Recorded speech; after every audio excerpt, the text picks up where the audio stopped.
Hi, I'm William. Hey everybody, I'm Carinia. And marriage is back.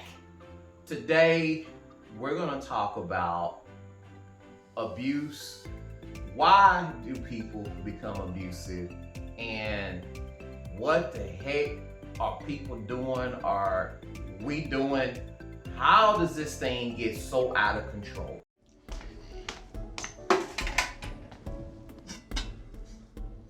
Did you make dinner?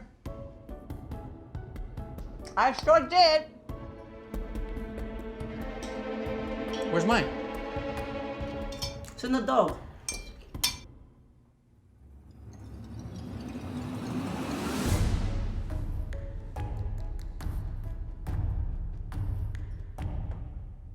Is there a problem here? Yeah, there's a problem and I'm looking at it. Wow. And we discussed, and as we saw the video, there's a lot of reasons people get abusive. There's a lot of reasons people get ignorant. Right. And I think that ignorance, because you act ignorant when you're abusive. And it's the root word, you don't know no better.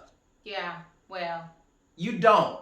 It's coming from the guy's point of perspective to help us men out. I've had to pop my collar a little bit.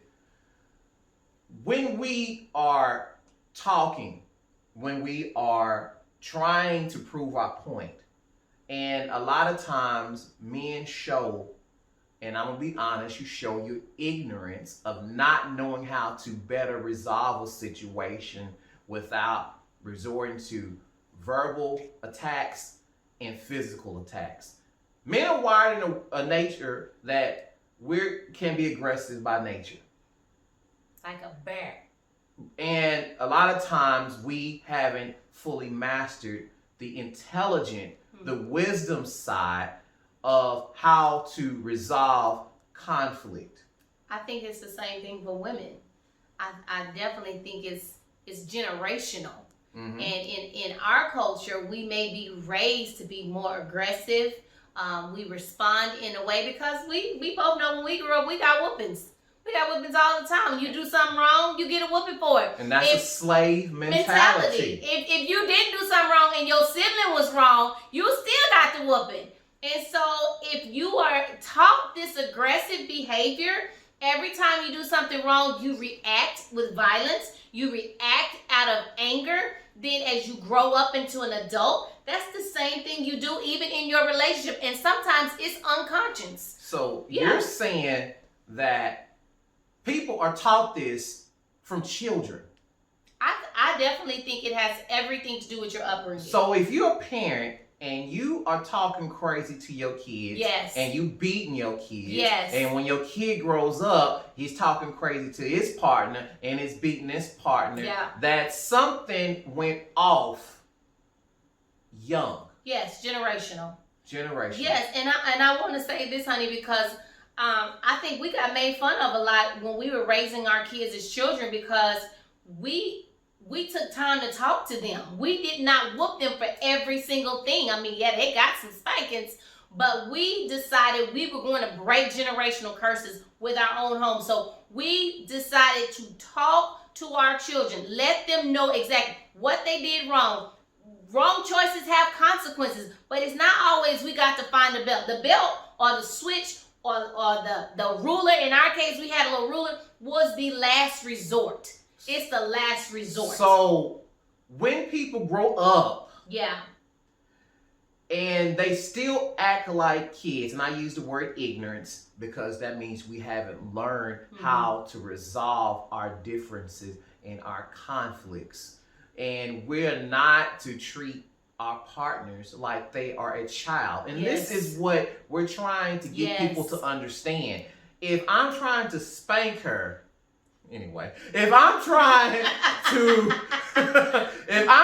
to correct her, then that means I have missed something. We have missed something, and we got to go back. Yeah, we got to go and bridge some gaps in learning and how to deal with our conflicts Yes. and our differences. The reason why we have been able to make it since 2003, and the reason we've been able to overcome ignorance Yes. is because I started to make it a personal goal to learn how to resolve conflict better. And actually, guys, here is my wisdom, and I'll give it to you in 10 seconds.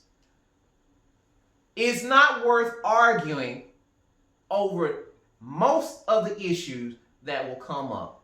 I only choose to debate maybe 1% of our issues that we have in marriage. 1% I will say something. That means I let go 99% of the issues. And guess who I let win? And we have made it a while.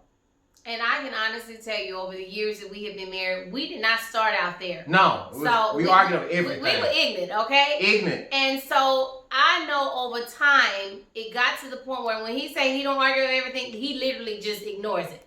But for me, I had to come to my senses. So ladies, you do the same thing. You don't have to nag on every single thing. If you want your relationships to be better, and this series is all about enriching your marriage.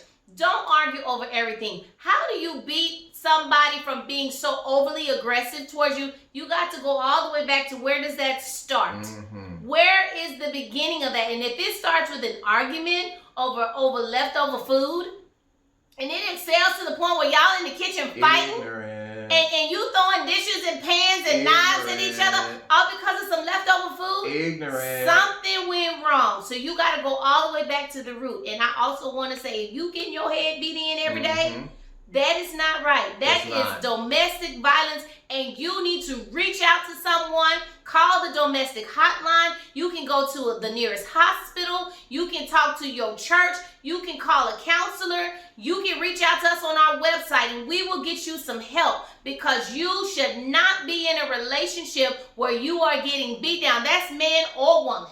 Both sides of the coin. It's not healthy. Of ignorance. And it will end in destruction. And jail or death. Absolutely. So we just want to encourage you that this is just one of the 10, our top 10 of why marriages fail and don't work out. Abuse. Emotional, physical, verbal abuse is real, and we're here to tell you that you don't have to have that. You're ignorant. I'm just going to be telling you from the truth. If you're abusing your partner, you're ignorant. So, but you can get to be intelligent. All right? All right. So we hope to see you on the next one. And I'm William. I'm Carinia. And marriage is back.